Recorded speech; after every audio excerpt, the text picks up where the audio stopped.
and proud country. We're joined today by dozens of police officers, sheriffs and sheriff's deputies from all across the country. My message to these law enforcement heroes is simple. With me in the White House, you once again have a president who will always have your back, will always have your back.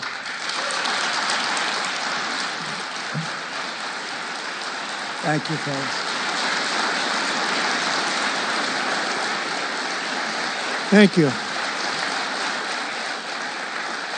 That's a lot of good-looking people. I will tell you, I feel safe. I'm glad you're in the room. I feel even safer. It's a lot of great people. On day one, I signed an executive order directing Attorney General to ensure that anyone who murders a police officer immediately, with as fast a trial as we can have, gets the death penalty.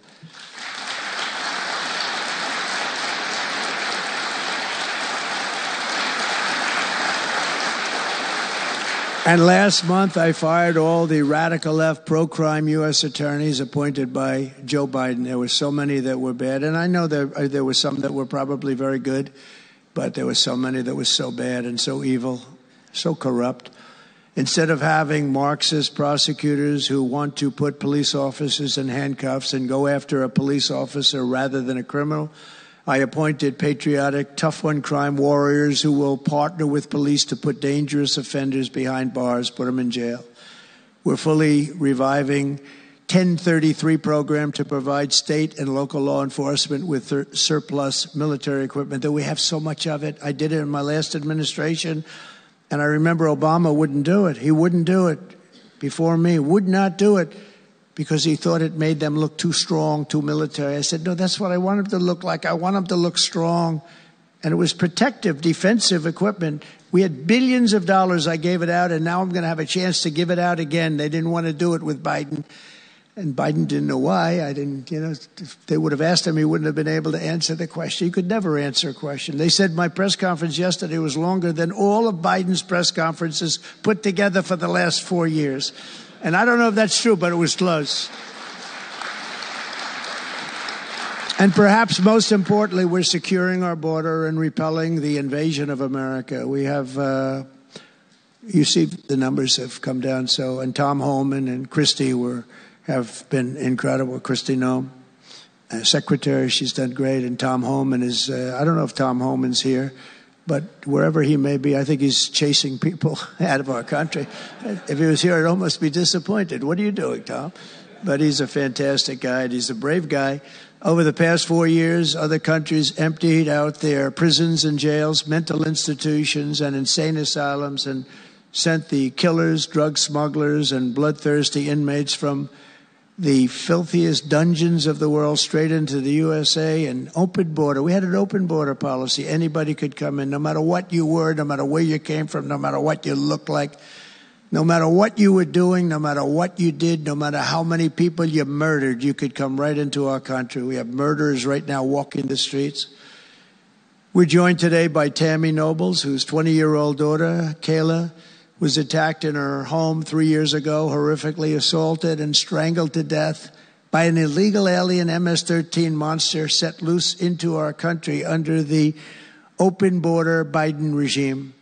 Kayla was one of countless American victims ripped away from their families by the open border policies of that administration. And we're also joined by Kayla's stepfather, Jeremiah, and several other courageous angel families here today. And I'd love you to all just stand up and take a bow, because you are incredible people. Please. Thank you.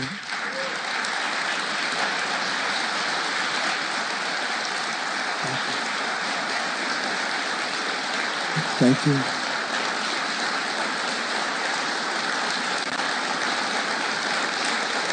Thank you very much. Thank you. But I want you to know that we are working every day to expel these savages from our country and ensure that what happened to your loved ones will never happen again. So their legacy is going to be a great one. Thank you all very much. We appreciate it. On day one of my administration, I declared a national emergency on our southern border. In our first full month in office, we achieved the lowest level of illegal border crossings ever recorded, okay? Even lower than 4 years ago. For years, Democrats and the media kept saying that we needed new legislation. We had to have new legislation. We needed it immediately. And I never had legislation. I had the best border in the history of our country for almost 4 years. And by the time I got out, we had the lowest numbers ever. My favorite chart of all time was brought down that day. And on that chart said we had the lowest numbers ever. But it turned out that we really didn't need new legislation. All you needed was a new president.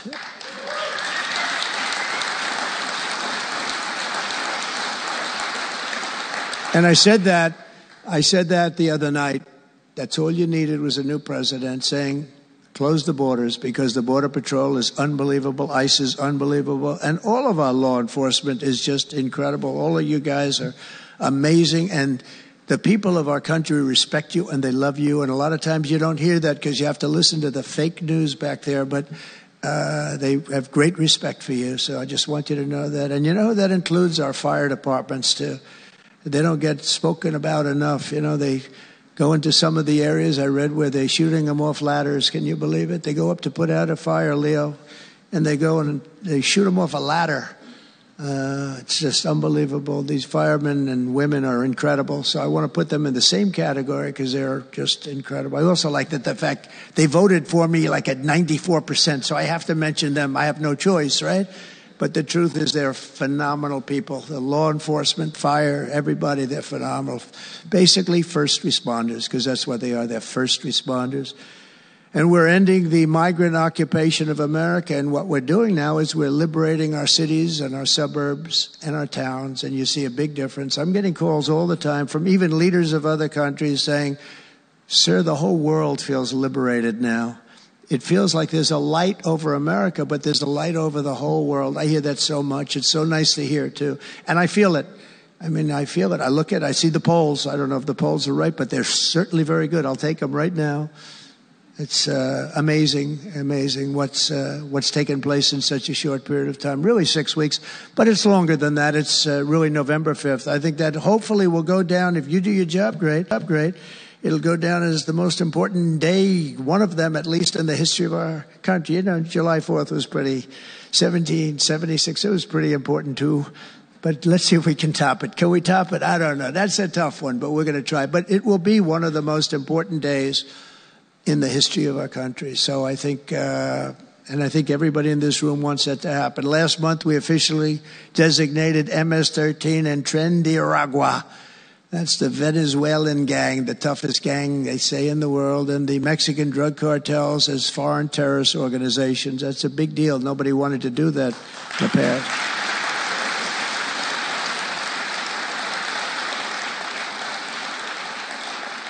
And by the way, we've caught hundreds of them, the Venezuelan gang, which is as bad as it gets. And you'll be reading a lot of stories tomorrow about what we've done with them.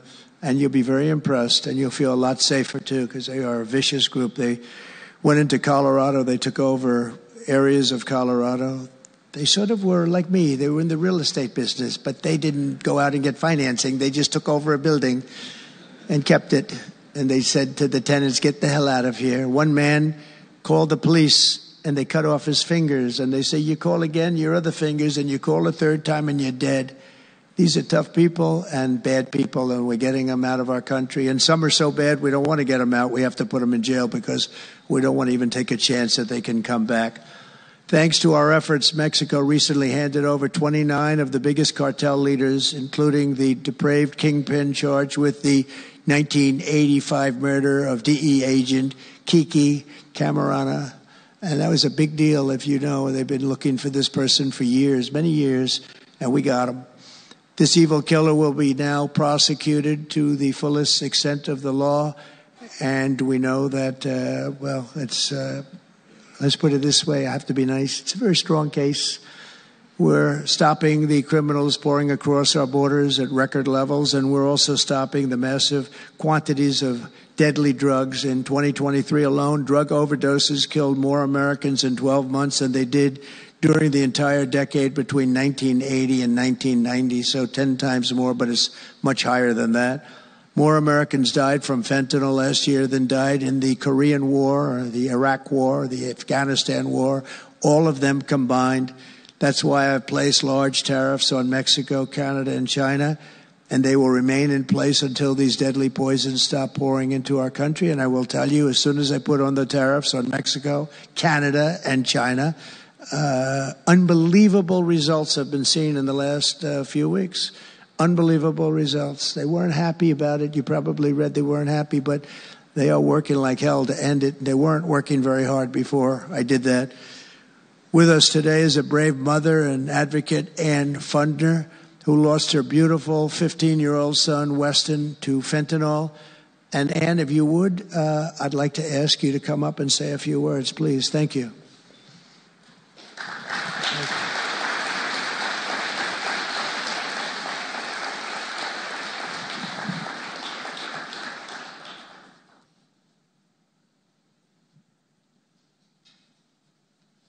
Thank you very much. Thank you, darling. You're going to be great. Let me put that down a little. Thank you. Well, first I want to say thank you. I think this is the biggest honor of my entire life, being on stage with President Trump. But I want to tell you a little bit about my son, Weston, who absolutely loved President Trump. He had a beautiful Trump 2020 flag hanging in his bedroom, and he had it on the beach one day, and we took a picture, and it became our 2020 Christmas card with the most perfect slogan for President Trump: peace on earth. But what happened in the next 4 years would be devastational to our country and our safety of our children. And in 2022, Weston lost his life, a freshman in high school at the age of 15, from a single pill that took his life. The cartels were allowed to operate on American soil and took hundreds of thousands of American lives. And so we knew there was only one person that could save us from the devastation on our American soil, and that was President Trump. And so in 2024, we did the best thing that we could do to keep America safe again, and we elected President Donald J. Trump. Thank you. Thank you. Thank you.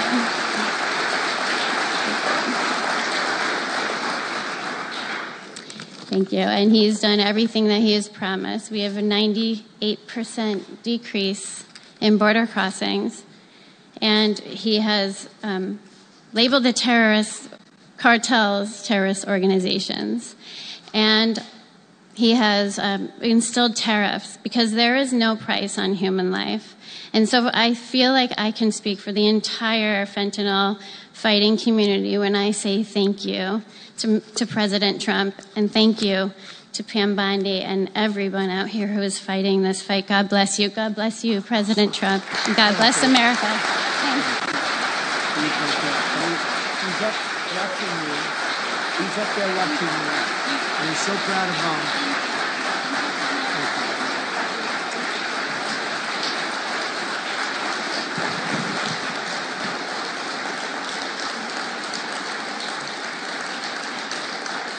Thank you, Ann, very much. Weston is, I just said to Ann, Weston is up in heaven watching his mom, and he's so proud of you. He's so proud of you. Thank you. We're also joined today by a number of other American families who have lost loved ones to fentanyl, and I'd love you to just stand up for a second, and we want to acknowledge you, and also your daughters, your sons. They're looking down on you, and they're loving you like crazy. So thank you very much. Thank you. Thank you. Thank you. This department will not rest until we have ended the fentanyl epidemic in America once and for all. In less than 2 months since I took office, the DEA and FBI have seized nearly 1 million deadly doses of fentanyl, and that's just the beginning. At my direction and working with Pam and everybody else, we've launched an all-out war on fentanyl traffickers, and it's a war that we're going to win. We're going to win this war. I spoke with the president of Mexico, very nice woman, very fine woman, and I said, let me ask you, you're sending a lot of drugs into our country. We're not liking it at all. Can't do that. But I said, is Mexico, does it have much of a drug? She said, no, we're not a consuming nation. I thought it was an interesting term. And I said, why? And which I've heard also, by the way, they're not a consuming nation. They distribute, but they don't consume.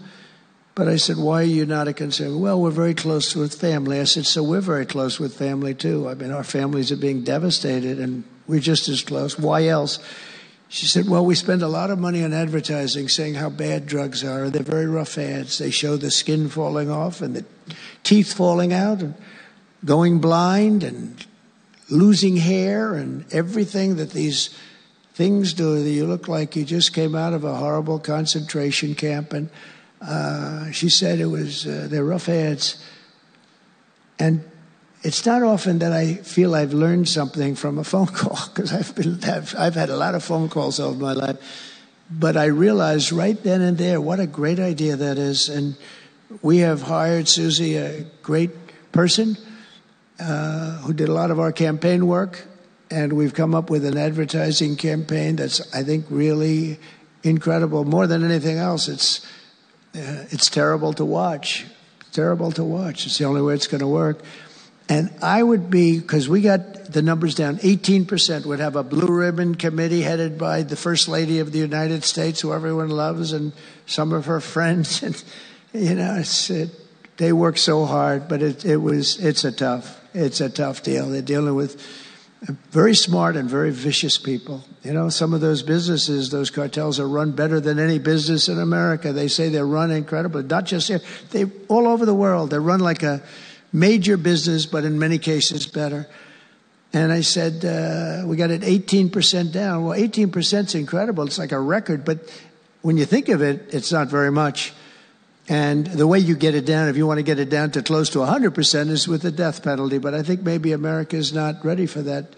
China has a death penalty. Singapore has a death penalty. Various places have the death penalty. Wherever you have the death penalty, you don't have drugs. But I just don't know if this country is ready for it. So I tell people, and it's always an option, but I don't know. I just don't know if you're ready for it, and that's okay. It's nothing you can do. But what we're going to do is we're doing this campaign, and I think we can get it down 50% with this campaign, because when people see all the horrible things that these drugs do to you, we're especially focused on fentanyl. When they see all of the horrible things that happen when you take drugs, how you look, you lose your look. Everyone's vain. They don't want to lose their look. The look is so important. And I think when they see these things, they may say, you know what, I'm going to take a pass. But there is big danger. Pam and I were talking about it before. A lot of people are taking fentanyl and not even knowing. They think they're doing something else, or maybe taking another drug, but at a much lower level. And they die. You can put on the pin, think of this, the head of a pin, fentanyl, and it's too much, and it will kill the strongest person in the room. And it's amazing. But we're going to do this campaign. It's going to be launched fairly soon, Susie. And I think it's going to have a big impact. I think if we got it down by another 30, 35 points, and I really believe we can. I think that's an incredible idea. So I thank the president of Mexico. Actually, it was a call on tariffs, and we talked about drugs. And she gave me an idea that I think will be very successful. And based on what I saw, it's going to be amazing. Under our leadership, this department is once again laser focused on protecting the American people. We're defending our borders, our streets, our children, and our good, really God-given. This is God-given rights and liberties once and for all. We're going to defend our country, and we're going to defend our rights. Etched onto the walls of this building are the words English philosopher John Locke said, "Where law ends, tyranny begins." And I see that, and I saw it over the last 4 years when somebody was allowed to attack viciously with this department and the FBI his political opponent. How did that work out? Didn't work out too well, but it wasn't pleasant. It wasn't pleasant. I was attacked by a political opponent, and probably it helped that I was attacked more than anybody in the history of our country. Alphonse Capone, the great Alphonse Capone, legendary Scarface, was attacked only a tiny fraction of what Trump was attacked. And maybe it worked out well. I don't know. If I had to give it up, I probably wouldn't, but only because I've gone through it. But I wonder what the difference would be. Maybe they helped get me elected by those margins, the big mandate that we received. But you can't go after your political opponent. Nobody's ever seen anything like it, actually. And hopefully they won't see anything like it. But now, with the return of law and order, the entire world is witnessing the triumph of American justice and American freedom. That's why we're here today, gathered with people that have love for our country. In the coming years, we will revive the storied legacy of this department. It's happening right now. You can feel it. And rekindle the spirit of the great lawmen and legal lions of the past, Americans like Wyatt Earp, Elliot Ness, Frank Hammer, Rudy Giuliani. Rudy Giuliani had to suffer greatly. He's the greatest mayor in the history of our country. He had to suffer greatly. Ed Meese, Antonin Scalia, Robert Jackson, and Robert F. Kennedy. We will rebuild pride in our institutions. We will restore the prestige of this great department, and we will bring back faith in our justice system for the citizens of every race, religion, color, and creed. And I want to just tell you that this has been a great honor. I was asked to do it, and I said, is it appropriate that I do it? And then I realized it's not only appropriate, I think it's really important. And I may never do it again. I may never have another chance to do it again, because this is something that I'm leaving to the greatest people I know, the best people, the smartest people, the toughest people I know. And they're going to do an incredible job. And it's an honor for me to have won this election so that I can appoint these people to do their job, and they're going to do it like you have never seen. So I just want to wish all of you good luck. It's going to be an interesting journey. Not going to be easy, but you're going to win. You're going to win, and fight. And it's going to end up being a tremendous result for this country. So thank you all very much. God bless America. God bless you all. Thank you.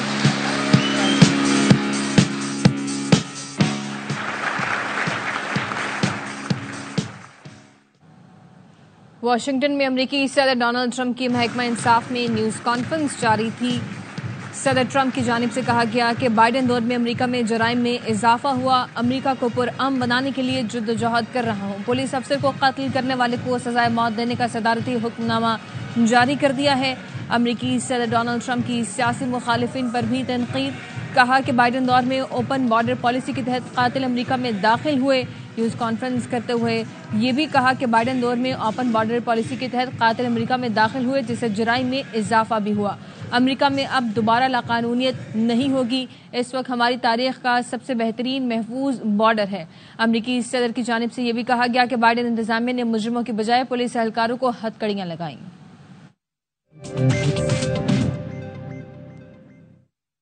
बंदे दे दूंगा जो अलग बात करेंगे। आपके talk show, आज आप talk show करना चाहें, आप 4 पीटीआई के लोगों के साथ कर सकती हैं, जितने मुंह हैं उतनी बातें। हैविंग सेड दैट, मैं अपनी बात का अख्ताम, क्योंकि I know you have to move to the other guest, सिर्फ इस बात से करूंगा कि यकीनन इसका हल इसी में है कि हम सब संजीदा